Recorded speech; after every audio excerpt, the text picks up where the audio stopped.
All right, what's up, everybody? It's Coach Family Gamer 777 bringing you an awesome episode. I am really excited. I got two awesome individuals here. I have Brandon Rospond from Winged Hussar Publishing, and I also have author Robert E.Waters here with me. What's up, fellas? How are you? Hi, Andrew. Nice to be here. Hey, Coach. Long time no talk. Glad to be back on the show. Hope you're doing well. Yes, doing well in this extraordinarily turbulent times that we are living in right now. But right. Thank God, right, Robert? It's we're in the future now. I don't know. This young buck Brandon wouldn't understand that. Back in the day, we could have never done this when we were kids. No, we would have had to get up on on one of those rotary phones, Yeah, and call everybody back and I just talked to Robert. All right, Robert, let me call Brandon. Brandon, let me call Robert. Robert, let me call. It was. I remember when call waiting came. That was a big deal for us. But yeah. Oh my God. But now that we're here, we got this great little thing going on that we can share ideas and actually talk to each other. So what I like to do is, Brandon, we haven't talked in a long time. Why don't you guys just introduce yourselves, give us a little background, and then we'll start with the questions. So Brandon, you want to go first? Yeah, sure. So I'm Brandon Rospond. I'm the head editor for Winged Hussar Publishing. We do the fluff novels for Kings of War, Dead Zone, in this episode, Dreadball. We do a lot of tie-in fiction with different games. So we have Mantic, we have Warlord, we have Infinity, Corvus Belli. We're going to be doing Anvil 8, Blood and Plunder. We have a lot of game systems that we do books for, and we also do original history works. We kind of run the gamut on all sorts of things: sci-fi, fantasy, horror, history. We do it all. And I am knee deep in edits at all times. And so we're really excited to talk about the Last Hurrah, which is our first Dreadball novel. Awesome. Okay, Robert, how about we give a little bit of background on you? All right. Hi. Thanks for inviting me. My name is Robert E.Waters. I have been publishing fiction as a science fiction fantasy author since 2003, with my first story published in Weird Tales. Since then, I've probably published, I'd say, around maybe 70 stories, various online and print magazines and anthologies. To date, I have 7 novels in publication, some of them through Winged Hussar Publishing, including, of course, what we'll talk about today, The Last Hurrah. I have some of the novels published through Eric Flint's Ring of Fire Press. Eric Flint is the author and the creator of the 1632 Ring of Fire alternate history series, which is published through Baen Books. That series has been going on since 2000. I got into writing in that series in around 2011. I have many stories published in their online magazine, the Grantville Gazette. And I also have a novel coming out next year in 2021 in April called 1636 Calabar's War, co-authored with Charles E. Gannon. That'll be out next year. So I'm trying to keep as busy as I can, and I've got all kinds of projects being going on at the same time, just like Brandon.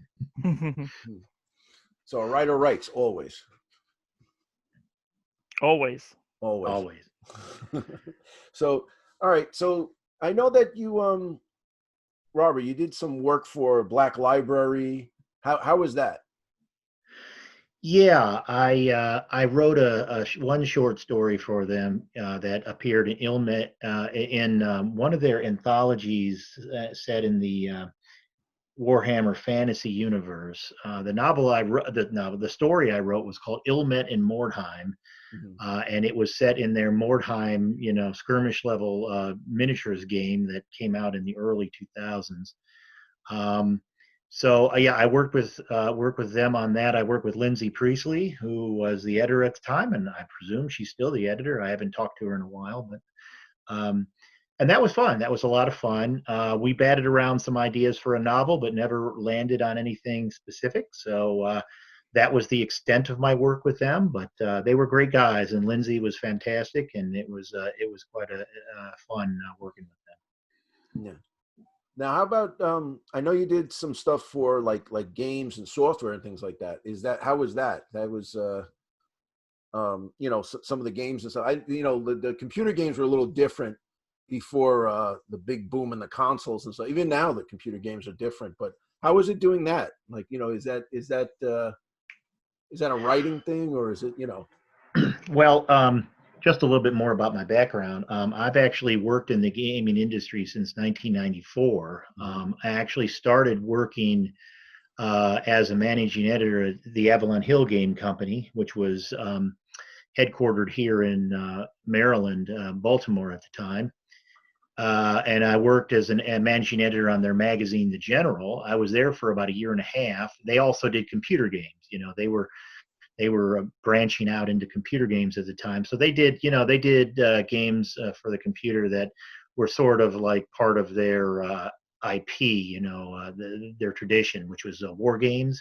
Mm-hmm. So we did war games, you know, like naval battles and, you know, North African campaign. We did a computer game on that. We did some other ones as well. I've been in the industry ever since. I worked for them. I worked for Talonsoft, which was another company that did a lot of hardcore war game computer games. And now I work for a company called Breakaway Games. We do, and I've worked for them since 2000.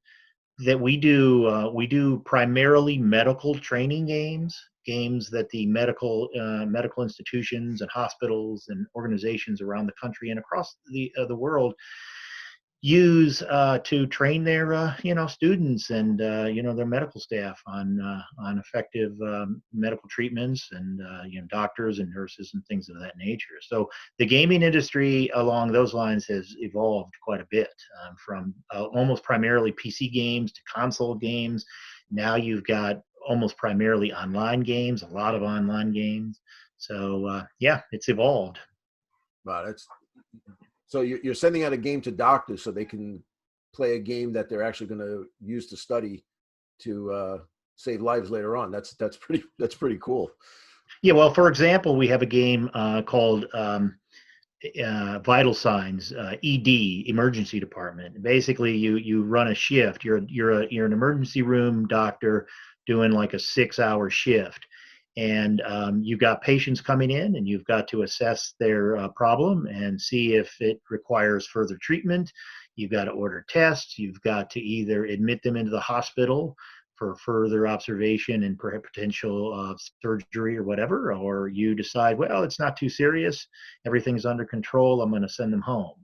And there's a right way to do things, and there's a wrong way to do things. And at the end of your shift, you get scored for each of your patients, whether you gave them proper treatment or not, and you get an overall score whether you passed or failed. So we've been doing games like this for a very long time.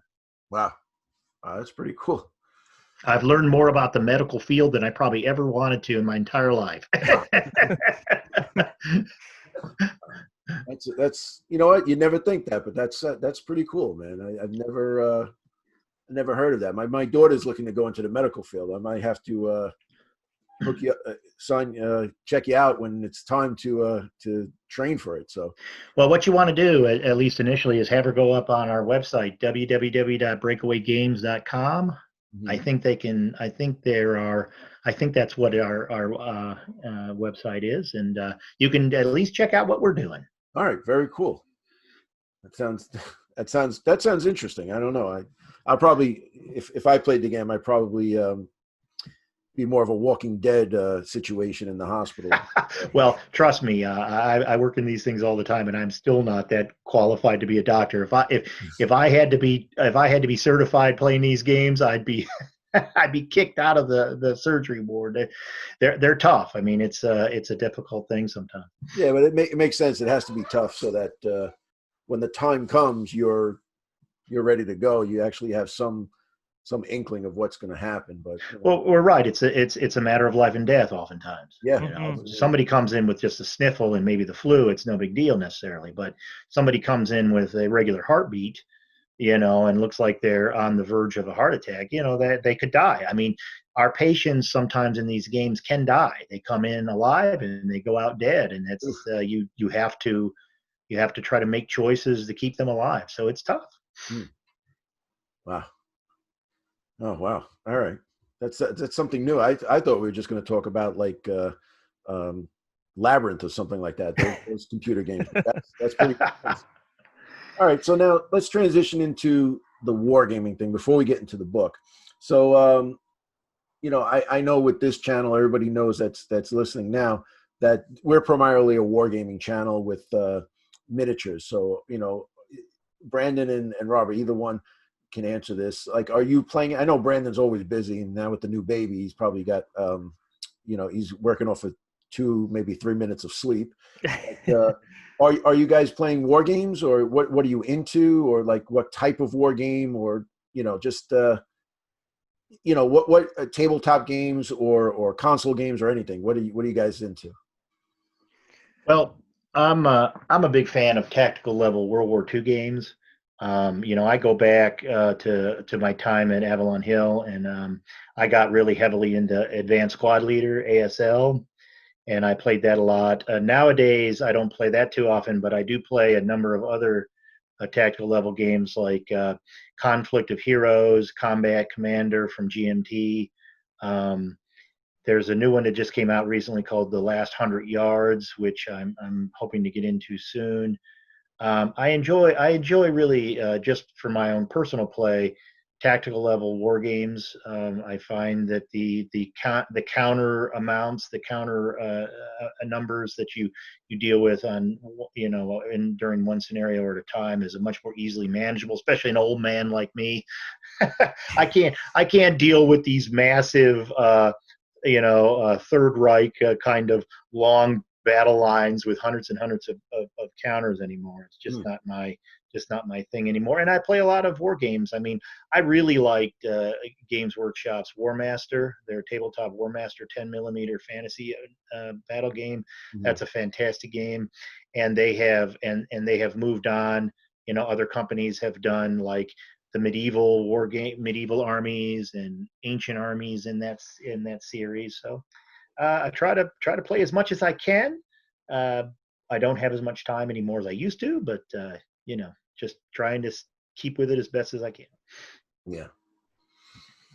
Yeah, I tell you what, getting into the World War II, I just started about 2 years ago getting into World War II tabletop games. And once you start reading it and the history and stuff, you can't believe the incredible depth of stuff that went on during that time. And I started researching tanks just to start off with, and then next thing you know, you're like, well, why did Hitler come to power, and why Mussolini did this, and why did Eisenhower do this? And it's really incredible. Yeah. So, but I know Brandon's too busy, so he doesn't. I as far as tabletop gaming goes, I have a Kings of War Basilean army. Oh. Sort of mostly put together. I'll say half put together, not painted yet. And I got that about 2 or 3 years ago, and I just haven't had time to finish doing it. Yeah. Mostly my experience with tabletop gaming goes to I am a sponge for information. So when we're working on new franchises, I try to learn as much information about the game as possible. So that way I know how to play the game. I could play it in theory, but I'm too busy applying that knowledge to the writing side of it to figure out how to correspond with the books. Mm-hmm. That said, I'm more of a video gamer, but even my video gaming has kind of been taking a back burner lately to the amount of work I have. I'm a PS4 fanboy first and foremost. Good. I'm glad. No Xbox here. Good. No, I had a 360 during the height of that, but during the height of Xbox party gaming and all that, I used to have a group of friends I'd sit in a party with, and we just BS and play games. But then when late into the Xbox 360's life, I said, "Nah, I'm going back to PlayStation." I don't know why I ever switched in the first place. So I'm a big Final Fantasy fan. I'm huge into RPGs. That's my bread and butter. Any of my friends can tell you I am the RPG nerd. And mostly my gaming's pretty much nowadays diverted just to mobile gaming because I can pick up and put it down at my leisure. So my phone, I have one of the latest Android phones. I think it's an Android Note 10. And I have a ridiculous amount of games on there. I think I have close to 30 that I pick up and put down whenever I'm just bored. But I have like 2 or 3 that I play on the regular. Right. It's just people scoff at mobile gaming because a lot of it's just pay to win. But I mean, I play games that there's a lot of substance in and that I can enjoy, and that, like I said, I can pick up and put down whenever I want. Don't have to worry about dedicating too much time into it. Right. Hey, you know what though? You play a game because it's interesting, it's fun, and you pass a little time. There's nothing wrong with it. I think it's the younger guys that are like, I'm not paying $2 for a upgrade pack in this game. God forbid. You play what you want. But when you said that you bought a Basilean army and it's kind of done about 2 years and it's not really painted yet, well, now I know you're a true wargamer, because if you look at my pile of shame over here, it's I don't think I'd have to buy a model for the next 4 years and still be really have stuff to paint. Now that I have a 3D printer, it's even worse. So nice. Well, a little bit more info about that. I think I mentioned it when we were on the last call with my dad, Vince. But Vince used to work for Black Library for over 20 years. He was head of sales for them. So yeah. I've been in the wargaming industry my whole life, and I've had various armies over the years. My most complete army I ever had was during the height of miniature building in high school. I had a full Ultramarine army. Like, yes, see, everything possible I could have had. I still have it. It's actually in a display case in my room here. But I had everything. I had Terminators. I had Assault Squad. I had Rhinos. I had Lascan. I had everything. And that my friends and I used to just sit there and we would just paint till 3 a.m. and just have fun with that. But those were back in the days of high school when I had a little bit more time to do that. Right. And don't feel bad. I know there's a lot of hate about the Ultramarines, but they're the best Legion out there, so I don't care what anybody says. No, even after all this time, when I'm done with GW, I love my Ultramarines. I love that blue and yellow scheme. Yeah, it's the way it's the way it goes, man. I love them too. I just painted Robert Guilliman just came out. So he came out a while ago. I finally got to paint the typical, 3 years later I get. But going back in time, Brandon, at let's say Adepticon 2018. Yeah. I remember we met, but it was more in passing, but it was after Adepticon we actually met. And then we found out we're both on the East Coast, and we had that really nice conversation, you, me, and your dad. Vince, and, yeah, that was when we first started. Winged Hussar was going into Mantic. Mm-hmm. I remember in 2018, you got up, and I don't know if it was you or your dad, because I've been kicked in the head a lot. That you said that we're going to start doing novels for the Mantic universe, and we're going to do Kings of War, and then we're going to do this and that. And they said the first one in the Warpath universe was going to be a Dreadball book, and we have an author, and the author said that he wants to do a Dreadball book, and I'm more of a Dead Zone player. I do like Dreadball, but I think Dead Zone for me is more of a favorite game of mine. Mm-hmm. But you said that, all right, we're going to do a Dreadball book, and we have the author, and he's ready to go. So what happened with that? Like Brandon, how did that happen? And Robert, how did you jump on to doing which we now know is the Last Hurrah? Well, it's interesting because we've been trying to go through a couple different methods of how we communicate with our authors. We wanted to be able to communicate with our authors all at once and have people communicate with our authors. So originally it was we did everything by email, and then we're like, you know what, we're going to start a forum, and we had a forum going. Nowadays we have a Facebook group going, and people can communicate with our authors there, and the authors can communicate with each other there. But I remember we had a forum going for a short time, and it was when we officially announced we were going to do Mantic books. And I posted in our authors page, hey, if anybody's interested, we're starting to do Mantic. We're starting to line books up. And Robert was like the first person to respond and went, please tell me you're doing Dreadball, because I've got this great idea for a novel. I'm all ready to go for it. And so I said to my dad, I'm like, well, whatever we decide on Kings of War, I know we at least have a Dreadball novel we have to schedule somewhere, because he's ready to go with this one. Yeah, I remember that. I remember immediately when I know that Vincent and I first initially talked about possibly, at that point, as I recall, he and I were talking at either an Historicon or a Cold Wars. I can't remember exactly what it was. I think it was Historicon. I think it was. Yeah, I think it was Historicon. And the idea, he had already been thinking at that time that he was going to approach Mantic with the possibility of doing media tie-ins for them. And I said it then. I said, you know, if you get Mantic contract, I want to do a Dreadball novel. Mm. And I reiterated that to Brandon and to Vincent again later on. And so, yeah, I mean, that's basically how it became. I mean, I told them I was interested, and then, you know, eventually they got in contact with Mantic, and the deal went down, and, you know, I started it shortly thereafter. The first draft of the novel was completed last year, and so you know, it's you know, these things take time sometimes, you know, to sort of get out. You start thinking about it. You don't start it right away. It takes about maybe 3, 4, 5 months, sometimes 6 months to write a novel, depending on your time. And then it'll sometimes have to sit for a little while to kind of like work itself into the schedule. But yeah, I was raring to go right away. I love this game. I've been a player of Dreadball since the first edition. I was part of the Kickstarter. I was part of the second edition Kickstarter, and I have most of the teams. I don't have all of the teams, but I've been a fan from the beginning. Let me just say, everybody at Mantic is absolutely fantastic. They're the best company that we've worked with as far as the novels go.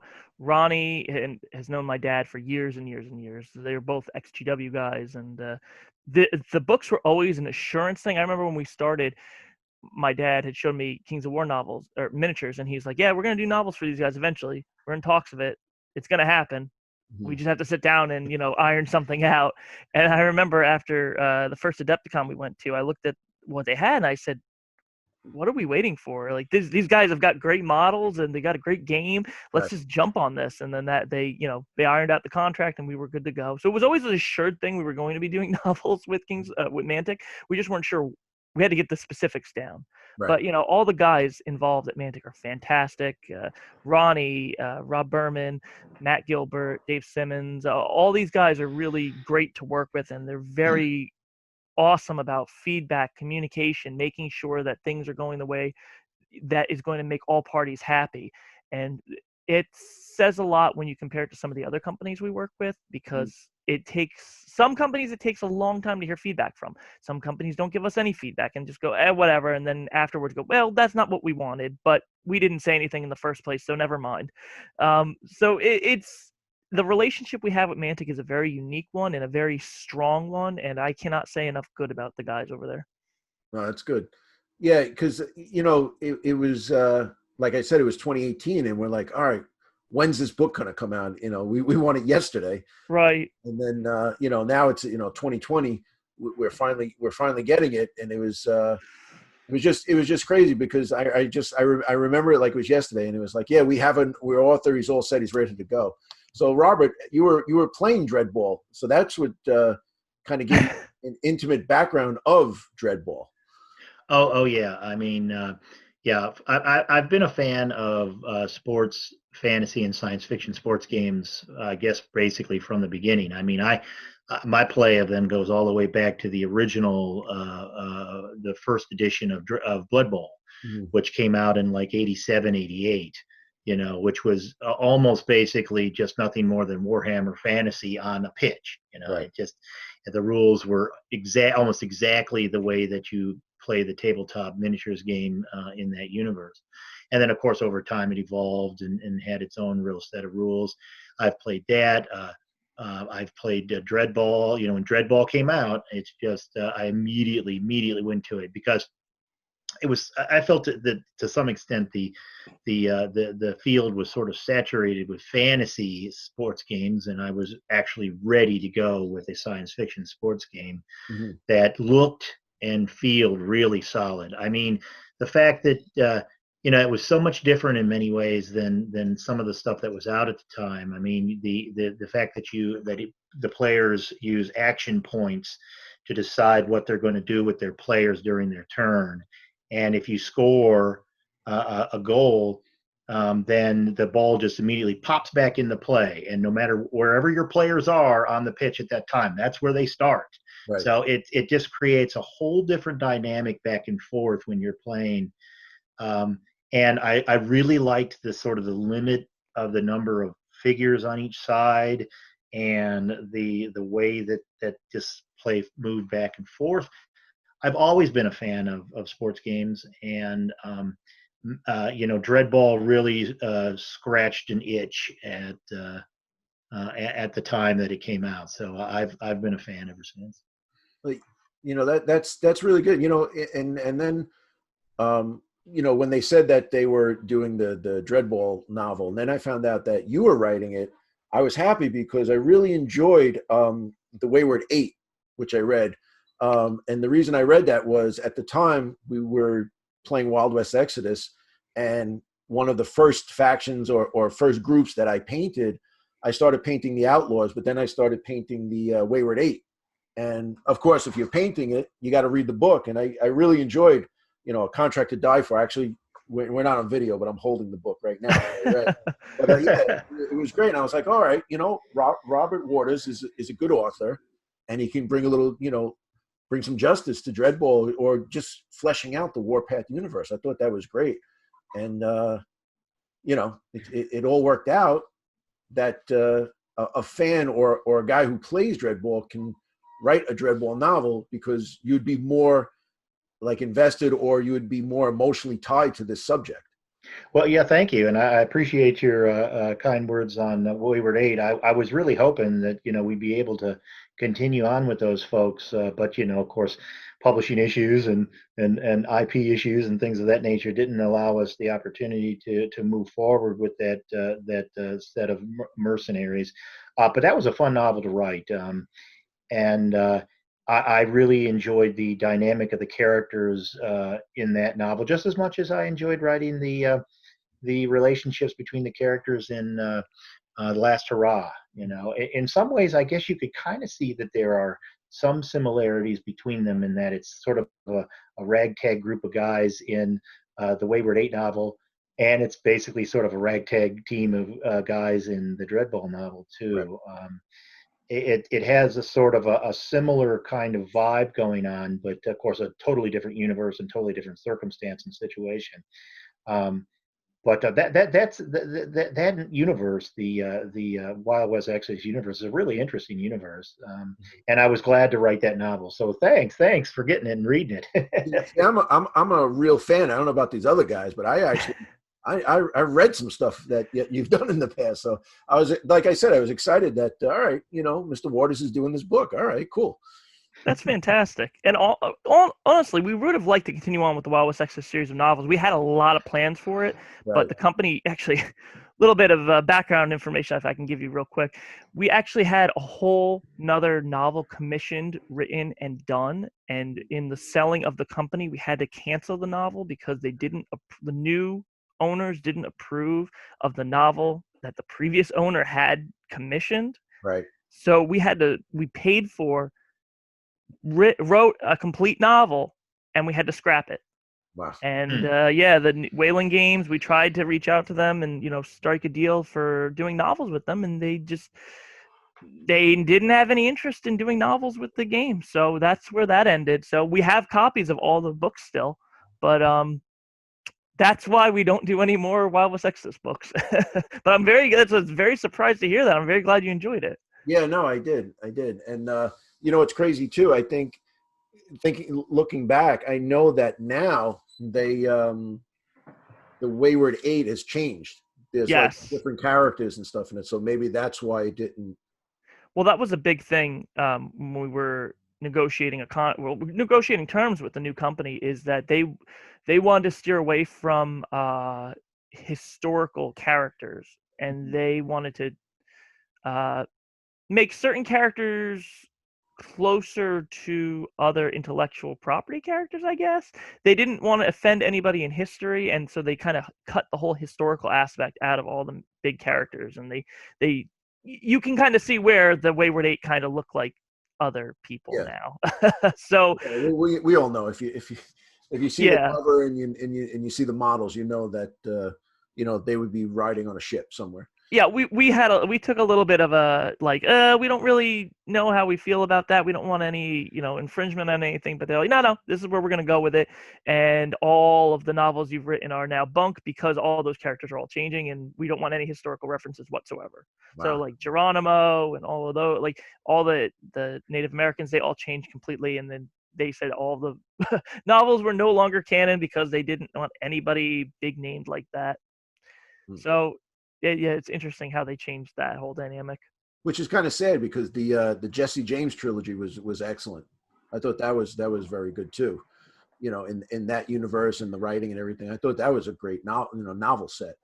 There was also supposed to be more to go on with that too. There was a lot with the not to divert the whole plot of this podcast, but there was a lot that went on with that we didn't really have full control over. The original owner of Wild West Exodus had a lot of sway over what was allowed to go on in the books, and Right. he had a little black book of information that not even we knew, and he changed things on the fly about characters living and dying, and it was kind of a mess. So in one hand, while we were sad not to continue on with publishing books with Wayland, we were kind of happy to move on to bigger and better things. Yeah. Well, we have our own steampunkish Western series of novels we're developing in our own original IP.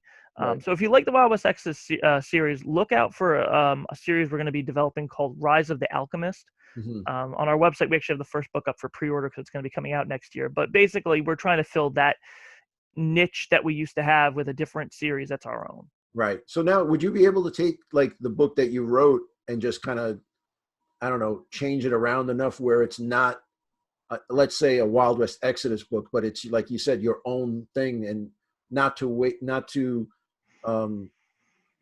get rid of what the authors kind of poured into it and then the investment you made, just kind of maybe switch things around and be able to re-release it under a different type of name and universe and whatnot?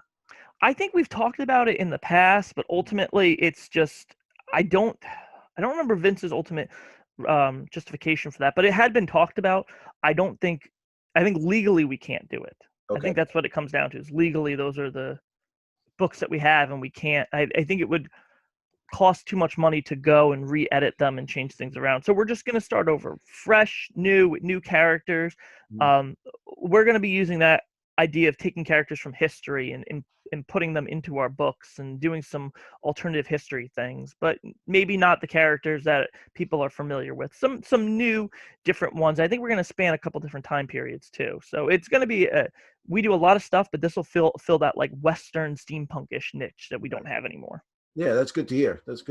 I'm glad, because I did enjoy the novels. I read a bunch of the Wild West Exodus novels, and I know, Brandon, you sent me a bunch, and I read them all, and I really did enjoy them. And it was sad that, like, all right, we're not writing these anymore. So. Well, Coach, that'll be a first that you can report, because I don't think we've actually ever talked about Rise of the Alchemist on any other podcasts or announcements or anything. So there's a first just for your show. There you go. See, that's like I said, I'm a trailblazer. I get to the niche. We go through tangents, but there are reasons for that. So let's get back to the Last Hurrah. So, Robert, you know what? I was I got to say, I really enjoyed the book. It was really good. And I know you contacted me, but I wanted to do this interview a little bit later because I'm a slow reader. But when I read, it's because I think my imagination gets into it, and I start. And I knew we were going to do the interview, so I wanted to give it justice. I read some things a few times over. What I really liked about, I'd say the overall, without giving too many spoilers, I think definitely you should definitely get this book. Definitely read it if you're a Mantic fan, or if you're a fan, even if you're a Dead Zone player or you're a Warpath player. This is still part of the universe that is engrossed in it, and you would definitely enjoy it from the background. But what I really liked was, like you said before, in Dreadball, and this is what always gets me. I set up my my goal, and I have my all my guys up. I'll have the guards here, and then I'll have the strikers will score, and then that damn ball launches, and you're not in the right position. So you think about soccer, rugby, football, any sport like that. once a goal is set, you set up again, and Dreadball doesn't do that. And I think in this book, you really captured it where, like, all right, you know, we just scored. Now we got to hustle back because the ball's going to be launched. We don't know where it's going to go. And I that was the one thing in this book that I'm not saying the only thing, but the thing that I thought you really captured, because there was a lot of times where, you know, he makes a last-ditch effort and he scores. And then next thing you know is he wakes up and he's somewhere else and then he's in the sin bin or something. So you really captured the flavor and the essence of Dreadball. I thought that was excellent. Thank you. I appreciate that. Yeah. One of the things that you realize pretty quickly when you're writing a novel based on a board game is that there are certain rules that port over very well from the rule book, and there are some rules that just don't work very well when you're talking about a narrative. Mm-hmm. You know, a rule book is a rule book, and a story based on that rule book is a story. And sometimes things don't match on a one-to-one translation as you might hope to. And one of the things that I had to that was a challenge, and I think pulled it off pretty well, was trying to figure out how to do these transitions between a score and the continuation of the game. Mm-hmm. And I decided, you know, that I was just going to show these games a constant flow back and forth. You know, if they score, the ball pops back into play, somebody else grabs it, and there we go. And it just keeps going back and forth. And I realized that, you know, this is a dynamic of the game that is different than, like you say, football, soccer, where you've got to have people on your coaching staff that understand that immediate transition between focusing on scoring and then suddenly, boom, you're the defensive team and you've got to move. You know, you've got to pedal back. You've got to now suddenly change from a scoring posture to a defensive posture. Right. And as you I'm sure you've seen, Leland goes out and he gets people for his coaching staff that understand that transition between offense and defense that happens on a dime, on an edge. And one of the things I wanted to do was, in addition to just showing it in matches that I describe and show a thing in there, is have moments between the games where he's having coaching meetings and team meetings where they sit and discuss tactics. Mm-hmm. And one of the things that they discuss is that transition between offense and defense. And that's why he got a player like Connor Newberg. Connor Newberg is an ex-Jack on the Trontec 29ers. And he understands that transition between the two. He understands how to set his Jacks up for the team in order to keep them in the position such that as soon as the score is made, they can immediately turn their attention toward defending their own goal. He picks up another, Leland Roth, who is the main character of the novel, picks up another coach, another assistant coach called Carla Bullseye Bach. She was an ex-Marine and also an ex-guard for the Void Sirens. She understands that transition well between attack and scoring and defense. So I thought it was necessary right away to capture that in the novel. Yeah, it was cool too. Starting off, Leland as the main character. You forgot to mention my favorite character, which was Triple B. Triple B, yes. He was a Black Bertucci. Yeah, he was just, when you wrote it, I felt like I knew the guy. Like I definitely met this guy. I've been coaching a lot of years, playing sports a lot of years, and like I could relate. I could pick out about 10 guys that were Triple B. I'm telling you. But I like also too at the very beginning when Leland was playing in the Extreme arena, and it was basically how I pictured it, and in a back alley in a warehouse somewhere with the explosions and things and the goblin running around. That was an excellent visual that it should, you took us on a journey of Leland's journey from the heights to the lows to the heights again. Mm-hmm. And that part of Dreadball Extreme was really, I like how you worked that in. Yeah, I wanted to show a serious differentiation between regular Dreadball and Dreadball Extreme. Mm-hmm. If you've played a lot of Dreadball Extreme, you know they in the fluff that's in the description of that thing, they talk about how the games are not on, you know, like regulation fields, that they're played in back alleys, they're played on streets, they're played in warehouses, they're just played wherever they can be played, and the environment that they play them in can be three-dimensional. That was another thing I really wanted to show, Mm-hmm. is that it wasn't just sort of a static flat arena where Dreadball is played, where there's three goals on each side. Sometimes you have goals on the first floor, and then sometimes you've got to go up onto a crane, you know, and Right. and there's another goal, and they're protected by explosives, and you don't know where the explosives are, and you know you run the risk every time you turn a corner to you know, to step on something that's going to explode.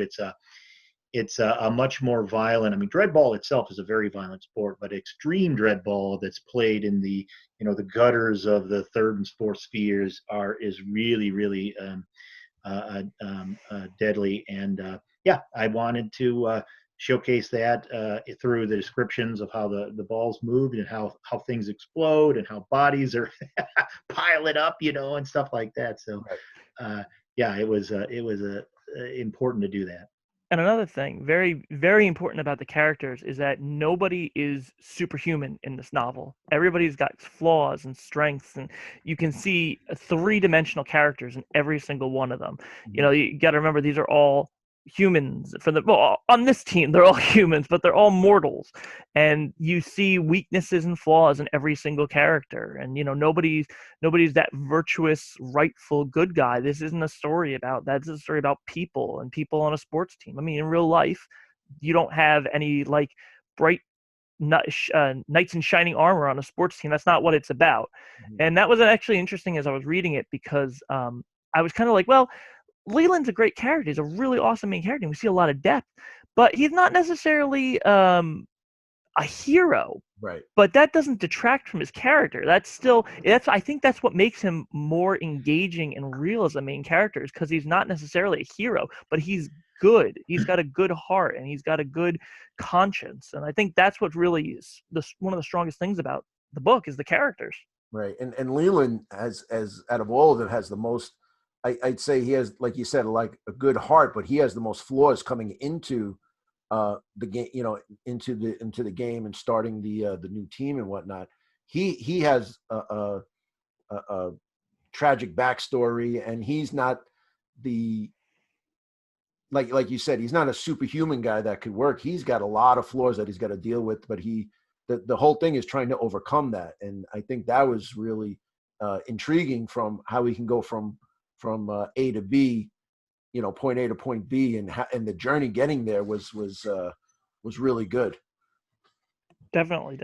So now, I'm sorry. Go ahead, Robert. No, I just wanted to say that, yeah, I think that was critical from the beginning, that I showcase characters that are, as Brandon says, flawed. None of them are perfect. All of them come to the to the game with their own personal foibles and problems, and also strengths. And you know, because I was looking at this as, you know, if Dreadball was real, if the Warpath universe was real. What do you mean? It is what? Real. Okay, you're absolutely right. They're all perfectly real. But you know, this universe and this game is going to be peopled by real people, real human beings, real alien races that you know, come to the game with, you know, all of their pluses and minuses, and you know, those have to be showcased. They have to be things, because that's where a real story lies, right? It's in the characters. It's in the conflict between the characters. It's their personal struggles. I think William Faulkner, in his Nobel Prize speech on literature, said the only thing worth writing about is the human heart in conflict with itself. Mm-hmm. Now, I'm not certain that I agree with that 100%. There are, I'm sure, things worth writing about that have nothing to do with the human heart in conflict with itself. But when you talk about fiction, when you talk about narrative, and you're trying to tell a story about people, you've got to show the good and the bad of all of your characters, or at least try to. And I think that's what he meant. That Right. The most important thing in our lives is our heart in conflict with our own sense of what's right and wrong. Definitely. So, and another aspect what I really enjoyed about the book was it wasn't a sports book. It wasn't a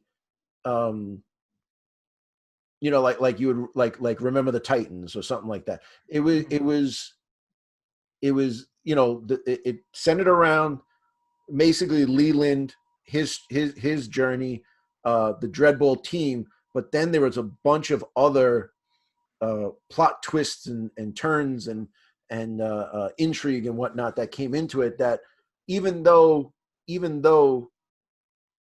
things went bad, like you were just saying, like Leland, there's a bunch of tragedies in the book that happened, but then it was like, all right, listen, this is terrible, but we gotta keep going. We gotta keep going, moving on, or things that happen would be in vain. And I really like that at the end, and the thing with Bullseye at the end, the twist at the end with Bullseye, it bothered me. I was like, why would she do that? But then I understood. And Robert, you really kind of moved that around and stuff, and it made sense to me. But I was pissed off when I read it. I was like, how dare she? Because I know myself. I've been in that situation where, I had assistant coaches who've been with me a long time, and they end up getting not a better deal, but they have to move on and become head coaches elsewhere. And now I have to game plan against the guy that I've been game planning with for 10 to 15 years. And now I have to, we're opening up with them on Saturday. So, I was really like, it struck a chord with me emotionally. I'm like, this bitch, really? She's in the middle of a season? What is it? But I understood. But like, it really, like you said, it really, it bothered me, Well, go ahead, Brandon. I was going to say, that's another thing that really makes these characters human. Again, it's one of those things about, it's a very human decision to make, when you're faced with something as, I don't know how much spoilers are giving away, something as catastrophic as what happens there. It's a human reflex to do. Mm-hmm. And you see how the aftermath of that. But anyway, go on, Robert. Well, I was just going to say that I felt it was important for her to make this critical decision. She was, I don't want to give away no spoilers or anything, but she was really, really impacted by a certain event that occurred in the novel, to the point to where she had to make that decision to go somewhere else for a while, because it was so emotionally painful for her. And I didn't want her to come off, she's tough. She's a tough woman. She was an ex-Marine. She's a sniper. She's tough. And in some ways, she's even tougher than Leland is. Oh, but yeah. I didn't want her to just be tough. I didn't want her to just be sort of that standard tough Amazon woman who cracks skulls. I wanted her to show some vulnerability. And when that certain thing happens in the novel, it really, really impacts her, and she's got to get her head straight. And it is, you're right, it is an absolute gut punch to Leland at the worst time. Right. But I felt it was very necessary for her to do, just strictly as a character and as a human being. She needed this. She needed to do that in order to get her head straight. Right. Mm-hmm. But compounding about what happened before and what preempted her to do that. Now, poor Leland's all, he's got nobody to lean on. That's what killed me. I'm trying not to give away. The next interview we do about the next book will spoil this whole book because everybody will read it by then. But I'm saying it's like the tragedy, and then I'm like, this bitch is really going to do this. I mean, like, I had to read that chapter twice because I'm like, there's no way he's writing her and he's making her do this. But it worked. It really did, and I guess that's. I was talking with my son about it, and he's like, "What's the matter?" And I was explaining to him what happened, and he's like, "It's only a book." I was like, "Yeah, but it must be a good book because it's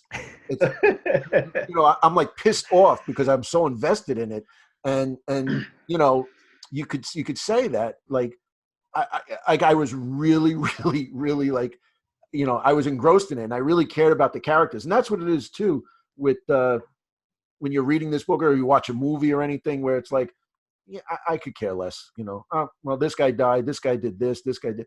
I could care less, but I was really invested in it, and I was like, oh, I've been there, done that, and now, I was pissed off at you for a while, Robert.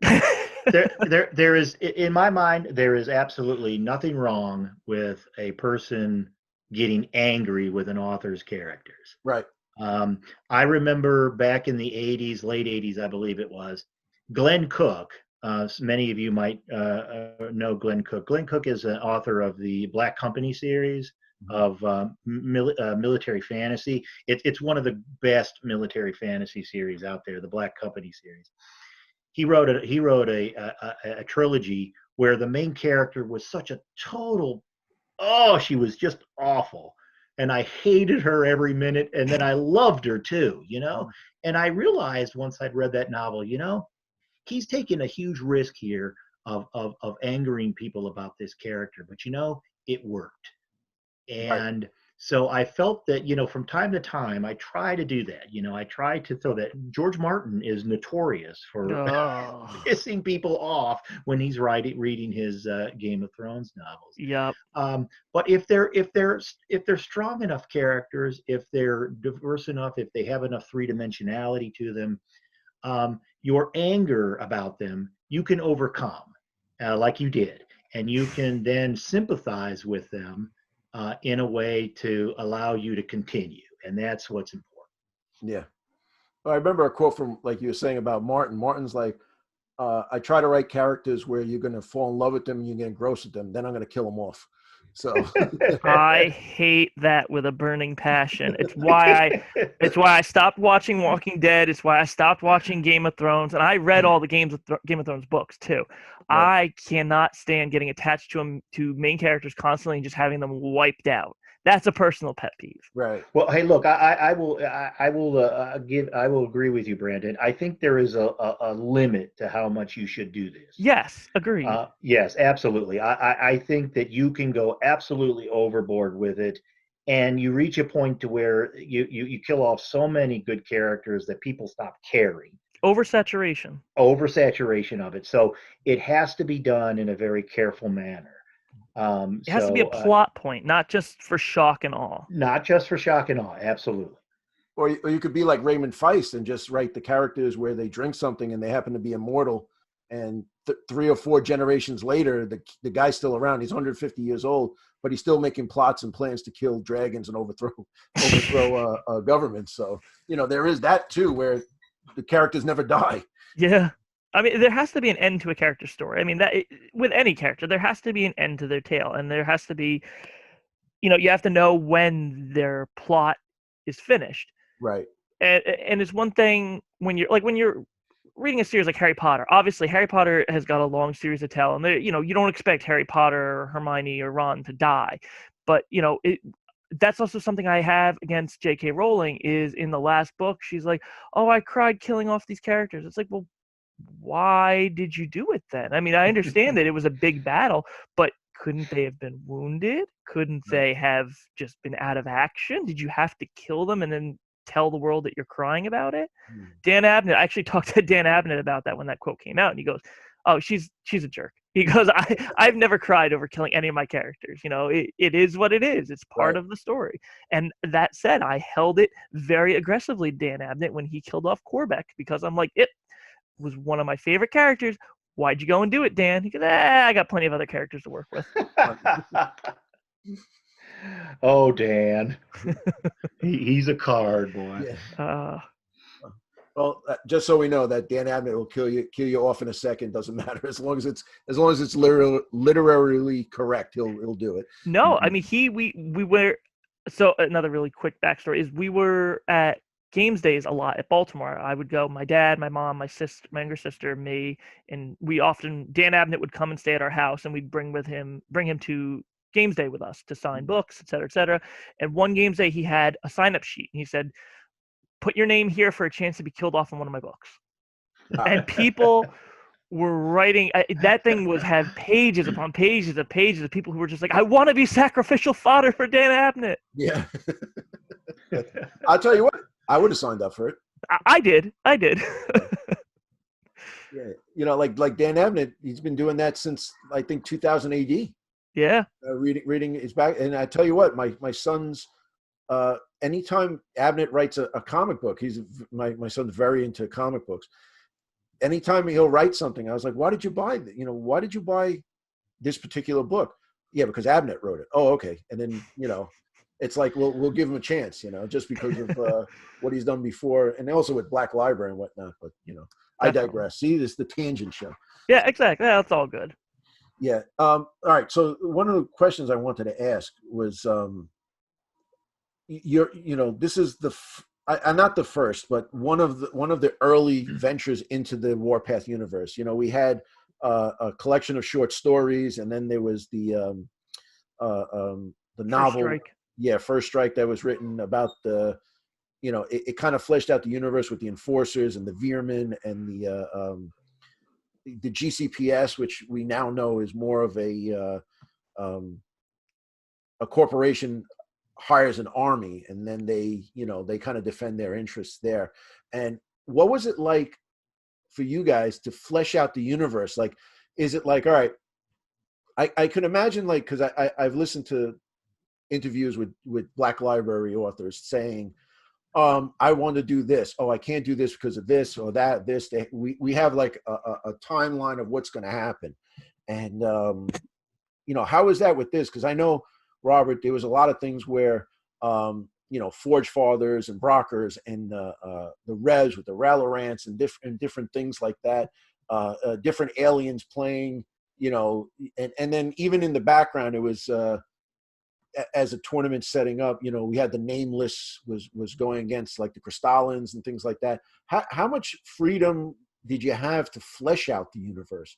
Did Ronnie say something like, all right, you got to do this, but it has to be this way or it has to be that way? Or do you guys have carte blanche? Like, what was the way you got to that? Well, I'll let Robert give his opinion first, and then I'll give you the official company stance on it. It was a little both. I mean, I had pretty much carte blanche as far as the teams. All the teams that are in the tournament that is played in the novel, those are all my teams. I made them all up, except the ones that are in canon, like the Void Siren. I mentioned the Void Sirens, the Tron Tank 29ers. Those teams. Those are official canon teams. So as far as how the tournament played out, where it was played out, the corporation that sponsors the main team in the game, the Vitala Vipers, setting it on that planet, setting it in that area, having all those things, that was pretty much my thing. I didn't get any resistance or all that much resistance to that. As you say, the Warpath universe is a little open, so there is opportunities now to provide some feedback. I did get some pushback on a few things, like a couple teams that are specified, like one of the robot teams, the Neobot team. There were some things I had to make sure I did correctly on that team that I did not have in an earlier draft. Mm-hmm. I had to.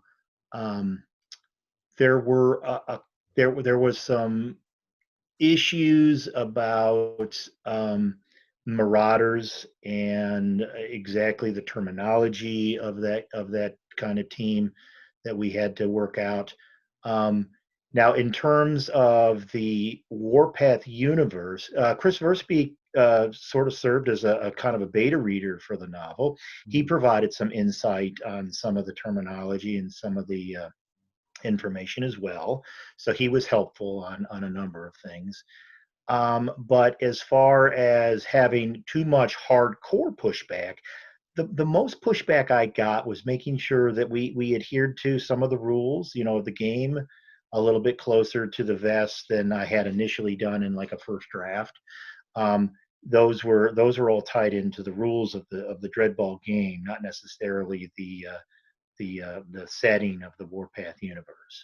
But I tried to adhere to as much as I can. I went through the Dead Zone rulebook, and as far as the Rebs are concerned, I studied the kinds of weapons that they might have.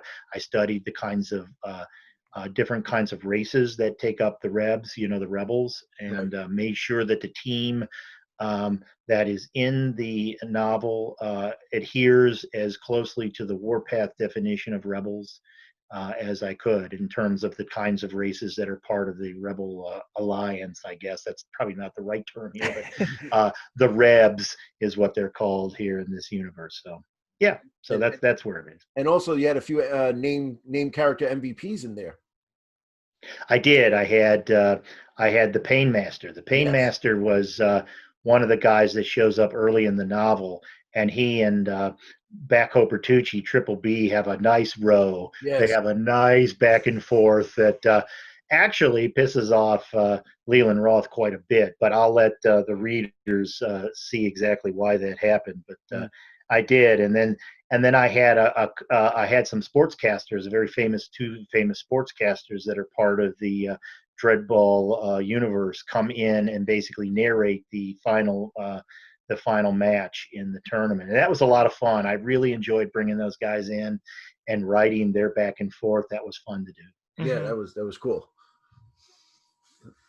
So Brandon, what's the corporate line? So the main thing that we had, that any author has to remember when working in this field, is this is not even though we want to produce novels for anybody who likes sci-fi or fantasy, we have to remember that this is Mantic's sandbox. We're writing within a universe, and we always have to be very respectful to the IP in which we're working. Right. And that's why I said what I said in the beginning about Mantic being one of the greatest companies to work with, is because we have very specific people we work with as far as making sure the lore is accurate.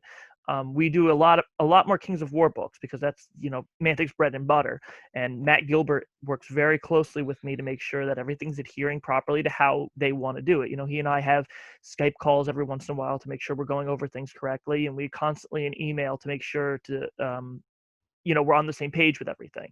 Right. With this, Rob Berman was a very big influence in helping make sure that we kept everything to how Mantic overall wanted to see things, and make sure we were not breaking any boundaries with anything. I think really the biggest issue that we had to correct was language and tone. Oh yeah. When we first did this novel, it was my general outlook on novels is I tend to want to make the language PG, because I don't want to alienate any readers, and that's kind of something that Vince brought over from Black Library. Is he said, while there might be killing and bloodshed and blah blah blah, the thing that parents are more concerned about is the language. Right. And parents are more likely to let kids read a bloody novel that has PG dialogue versus a non-bloody novel that you're cursing left and right. So sex and violence is out. I mean, I'm sorry, sex and cursing's out. But if you rip a person in half, that's all right. Yeah, pretty much. Yeah. Because you can kind of it's an interesting perspective, because you can kind of paint the picture of death in your own mind how you want. So a kid might not go into as much detail as an adult might, as far as those gruesome details that aren't necessarily mentioned. But when you start dropping curse words and sex and blah blah blah, then you paint a little bit more of an adult picture in a kid's mind. I can understand his thought process with that. But right. with this, oh, sorry, go on, Robert. No, go ahead and finish, and I'll comment at the end. I was gonna say, with this, it's a little bit more of a brutal sport. So going into it, I thought, okay, I'm gonna take my PG glasses off for this one and say, because of the nature of the game, and because of how the game is played, I'll allow all the cursing and the violence, and we'll see how it goes. And then one of the first feedback we got from Mantic is they were not happy with the cursing, so we had to do an extensive tune down to make sure it was PG readable. So that way, like a certain somebody said, "Oh, I wanted my kids to read this. I am not going to let them read this until we get it cleaned up." I was like, "Okay, I can understand. We'll take care of that." Yeah, I totally approached this when I was thinking of how to translate this from a board game to a narrative. I totally approached it R and NC-17 rated. My feeling on it was initially is that, you know, we're dealing with a pretty tough universe here. We're dealing with a very tough sport where every time these guys step out on the pitch, they could lose their lives. Okay, and if you've got that kind of stress in your life all the time, if you worry that every time you play you may get killed, the ball moves at 150 to 200 miles per hour. Okay, every time you raise your hand up, now they've got special gloves that catch the ball, but it's very likely possible that you catch this ball right in your chest and have it ripped right open. You know, this is a tough sport. So my first draft, I had quite a bit of language in this thing because I figured people in this universe would be hardened and they just wouldn't worry about such things. Right. But yeah, Brandon's right. That was one of the things that I had. Okay, guy, you got to back off. We've got to tone this down. And I resisted for a while, but in the end, I think all in all, it worked out just fine. We had to pull back the language and pare it all out, and I'm totally satisfied with how it came out. So no complaints from me on that, but it was certainly something that I had to retool in my mind and rethink as we went into second draft, third draft of the novel. And I like the legal disclaimer at the beginning where whatever happened during the game, if you killed a guy on the pitch, you'd be all right. But the second the game's over, you can't do that. So on the pitch is okay, but off the pitch, you're going to go to jail. So make sure you do it. Make sure you do it on the pitch during game time, game clock, not off the clock. So well, I look at it like war. Yeah. During war, there's legal killings and there are illegal killings. It's all about context. And in some ways, any of these sports games, fantasy or science fiction sports games, and in football, just regular football, it's war. And there are rules. And if you follow those rules, you can have a legal killing. If you don't follow those rules, then it's an illegal killing and you could be in big trouble. So that's how I approached it. And I think that's the right way to handle it. Right. But to go back to your original question, Coach, Mantic really gave us a lot of freedom to work on what we wanted to do, but we also have to there are a lot of things we have to confer to them and say, is this okay? Can we do this? And there are, across our various novels, there are things that they say, yeah, let's do this. That's great. And then there are other things that they say, nope, don't like that. Got to rework that. And there are various pitches I've had over the years that I've had. Oh, there's a lot of pitches I've had over the years that I've had to turn down because of that. And there's a lot of stuff that we've created that now is officially canon because we are the first to write about it and we got the okay to write about it. So it's a mixed bag, but it's a very positive mixed bag, and we really have a very tight, good working relationship with them.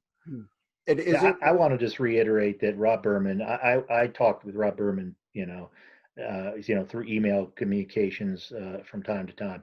He was smooth. I really liked his approach and his responses to my questions and things of that nature. So I'd have to second Brandon's statement.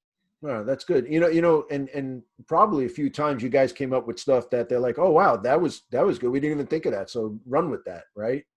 In other novels, that has come to pass. In other works, in this one, we kind of had a little bit more free realm to work with things, mostly because space is a lot bigger than a fantasy setting. Right. So we had, and that's one of the really good things about working in a science fiction genre is you have that space to do a little bit more and have a little bit more freedom, as long as you're not making catastrophic decisions that are going to affect the overall pace of the novel. With Kings of War, we've gotten stuff where they've said, I haven't thought about that before. Let's do that. That works. But with this, we really kind of had, like Robert Waters said, it's a little bit like carte blanche because we were able to work with a lot of things in context of the story. That's one of the big things why we like doing these novels, is because we can kind of constrain stories to just what goes on in the story, and it still tells an engaging tale, and you're still excited to hear about it. Right. Meanwhile, we do have some bigger narrative-driven novels that affect the games, but in the meantime, when these ones also, you have as much love and commitment to them that fans of the game can find something they enjoy, and people who don't know about Dreadball can read this, pick up, and go, "This is a great sci-fi novel. I really enjoy it. I want to learn more about the game."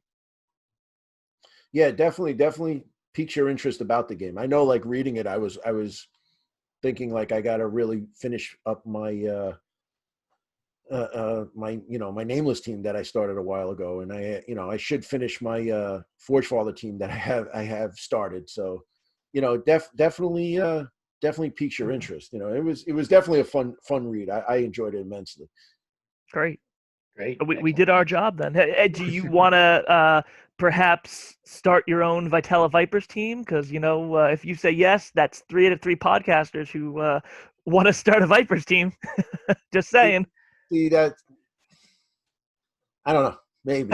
Hey, just trying to pull your arm a little bit. If I could put Triple B in it, that's probably well, probably I mean, what you would do is you would get a convict. You'd buy a convict team right. who, and get one of their guards, and it would look totally different. But you might be able to, piece them together and make a Triple B on that team.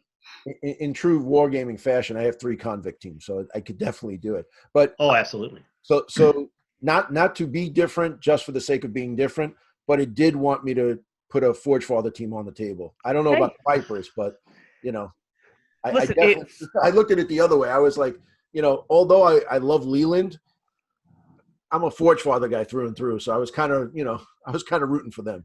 But you still wanted to do a Forge Father army after this, correct? Brandon, as I look on my shelf now, I have 400 Forge Father models ready to go with everything. So. Well, then we still did our job. It's all absolutely. Absolutely. It got you excited about the game. That's all that matters. I wanted to play Dreadball. That was the way it was. That's all that matters. That really was, and it fleshed out the universe more in a fun and exciting fashion that made me want to say, all right, this is great. What's next? Where's my next book? Where's the next Warpath universe book? Or even honestly, I was like, I'm not a big Kings of War player, and that's known, and I do enjoy the game, but I don't have people to play with it. But I'm like, all right, this was pretty good. Let me read a Kings of War novel. Well, Coach, for you, my friend, I can hook you up with any one of our Kings of War novels. So just let me know if you're interested, and I can send you any and all of them. I'm interested, definitely interested. So then we could do this again. But I know we've talked a lot. I don't want to take up a lot of your time, because I know guys have always told me that I didn't know we were going to talk for 4 hours. So I'm trying to as my new thing, but I could talk to you guys all day. But my thing is this: the last thing I want to cover, which I think is important. Robert, I'm sure you've come up against this, and I know I've said this in my younger days, that I read a book and that book was great, or that book sucked, or whatever. But you know what? I could definitely write a book. How hard is it to write a book? As you get older and you have more wisdom, you know that it's a little bit more involved than just writing some words on a piece of paper and handing it to somebody and making millions and millions of dollars. All right. I know that now. And the thing is like, let's say they say, I heard an expression that everybody has a great novel in them somewhere. What would you say to like an aspiring artist or an aspiring writer that says, I have an idea, I'd like to do something, but I don't know what to do, or what should I do, or like what advice do you have for an aspiring writer? Wow. Well, one of the advice that I used to turn to when I was very young, basically in the late 80s and early 90s, when I was really starting to take a real serious look at being an author.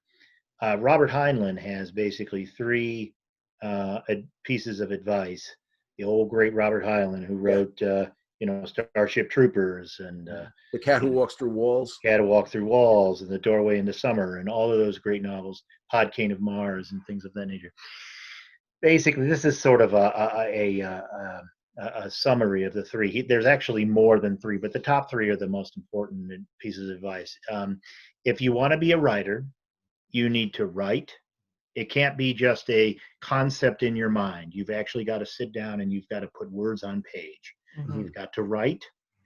You've got to finish what you write. You can't sit down and write a few sentences here and there, a segment here and there, half of a story here and there. You've got to write. You've got to finish what you write. You've got to finish a whole story, whether it be a short story or a novel. And then you have to submit for publication what you write.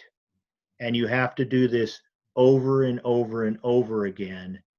And hopefully at some point down that long, oftentimes very long line, you will become an author. Mm-hmm. And those are the three things that are most important. Those are the practical steps that you must take. You must write, you must finish what you write, and you must submit for publication what you finish. Because if you don't do those three things, you're never going to become an author. Mm-hmm. And I would add one more, the fourth thing, which is basically you must have a thick skin. Okay, Mm-hmm.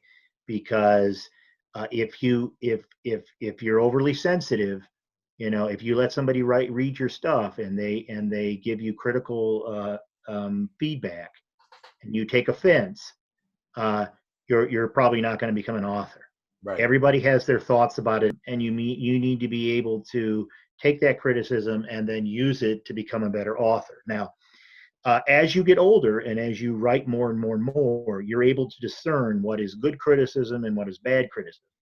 Not everything that somebody critiques about your novel is right. Not everything they say is wrong. Mm-hmm. You need to be able to do that. And even with seasoned authors, it's not impossible to take offense sometimes when somebody criticizes your work. I'm not a piece of metal, it can still be painful to hear some criticism sometimes. But if you want to get better and you want to be an author, you must be able to accept criticism and then use that criticism in order to become a better author. So those are the four things that I would recommend to any person who's interested in writing a novel or in writing, period.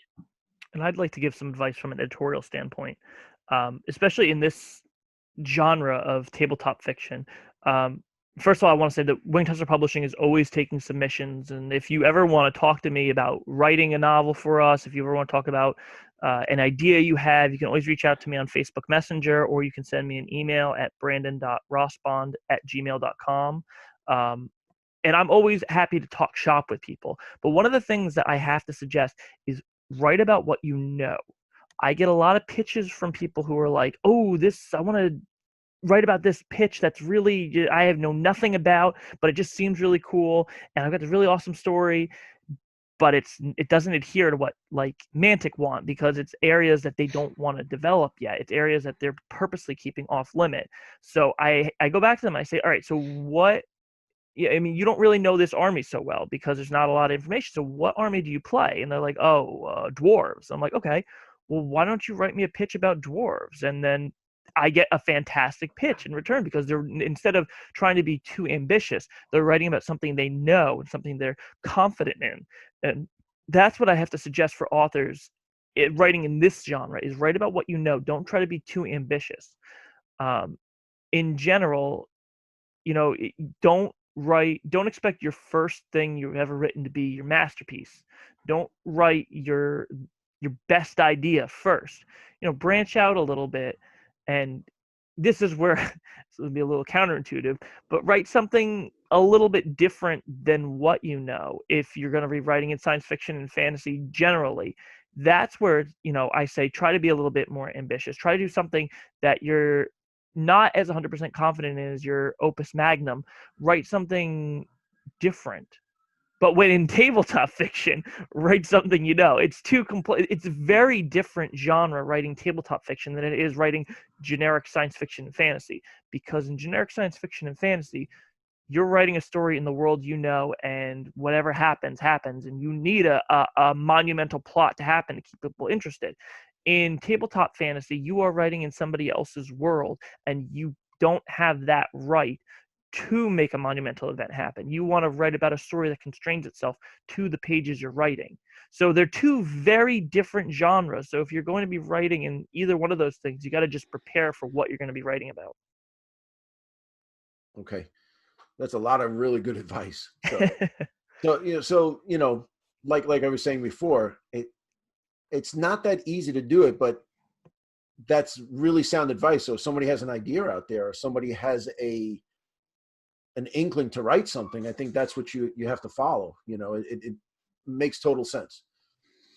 Just take a stab. You never know. People who might think that they're not great authors, but they have a good idea, end up actually writing fantastically. If you Right. have the drive, the commitment, and the heart to do it, you can write a novel. It just takes time, and it takes a lot of effort and a lot of just sitting down and just going back at it. Yeah. And like you said, Brandon, you're a good resource of someone who has an idea, can just bounce it off you and say, hey, listen, this is good. And you'll get but like you said, Robert, you have to have a thick skin. That's the hardest part, Exactly. And that's an interesting thing about being an editor is going, I developed my technique early on how I comment back to authors, and I never want to come off sounding condescending or rude in any of the feedback I provide. I always try to make sure that my tone and my inflection and that's a hard thing to do over writing, but I always try to make sure the comments I give to the authors are very positive and very, I'm not being rude in suggesting changes, but I'm saying, here's an idea, or here's something that I think we should change, or I'm not sure if this is going to come off that great, but let's try about it a different way. I always try to come off as positive, but still like, this is what we should do, and not, oh, this was a horrible idea, you need to change it now. You always want to, like, you need thick skin, but as an editor, you always want to try to make sure your comments and your responses are coming off professionally and not rude and condescending in any sort, because I know there are editors that come off that way. Right. Yeah, Brandon's really good at that. He's Thank really, you. really good at approaching any issues that you need to address in a very positive and good manner. So In the end, the author and the editor should be on the same team. We're fighting for the same battle, so there's no reason that we should be against one another. Right. Constructive criticism, other than but you're a good dude, Brandon. That's why it comes across that way. You could be a jerk about it, but I like, it makes sense. Hey, this is pretty good, but this doesn't work, and we're gonna have to fix this. That makes a lot of sense. It's all about the way you approach it. Yep. Anything is workable as long as you work on it together and you're both open for feedback, and as long as the editor gives the author some sway, and as long as the author trusts the editor to help them make the work better. Excellent. And we make a good team, don't we, Robert? Oh yes, we've worked on many things. So yes. Yes, we've definitely got a system going back and forth. Definitely. Excellent. Well, guys, listen, I got to tell you, this has been an absolutely awesome experience, a great pleasure for me. I'm so glad that you guys got in touch with me, and we were able to put this together, because I love the book. I thought it was great. Brandon, I love the stuff you guys are putting out. I'm a big fan. And Robert, I think this book was a fun read. It was a good read. I definitely recommend it. If you're listening to this, you definitely want to get it. I know we didn't spoil it too much, but hopefully we spoiled it enough where you want to go get it, because I think it's a definite good read. And I like the step of the direction that you guys are taking Mantic's fluff in the right direction. I think I'm looking forward to what's next. Well, thank you. And yeah, I think I think there was enough said that will get people interested in the sense of, oh, what did that mean? Oh, what does that entail? Yeah, absolutely. And thank you for inviting us to talk today. No, it's my absolute pleasure and honor.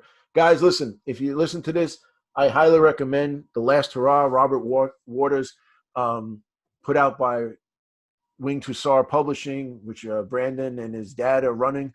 I just can't say enough, but fellas, thank you very much for doing this. And hopefully we get out there, we sell 1 billion books. Yes, the ebook releases on November 15th for digital download. The physical copy releases on November 24th. You can buy it at our website, whpsupplyroom.com, which we just launched this year. It's a lot better than the last website we had. Or you can buy it on Amazon as well. If you like it, please, please, please leave a review. It would help us out massively. Yes. Yeah, I'm going to leave a review anyway, just because I know I read it, but I'll definitely leave a review on Amazon. Well, I know thank you, Coach. somebody Yeah, just thank you very much. on Facebook, somebody said that I think last night it went up for pre-order on Amazon. So that's pretty exciting. Yeah, great. All right, guys. So I want to say thank you again, once again, and let's do this again real soon. This was an absolute pleasure for me. Thank you very much, Andrew. Yeah, thanks, Coach. Anytime you want us on, always happy to talk. Okay, sounds good. Take care, everybody, and don't forget, like, subscribe, and put a comment below if you're going to read the book, if you read the book, and let me know what's going on. So until next time, have a great day.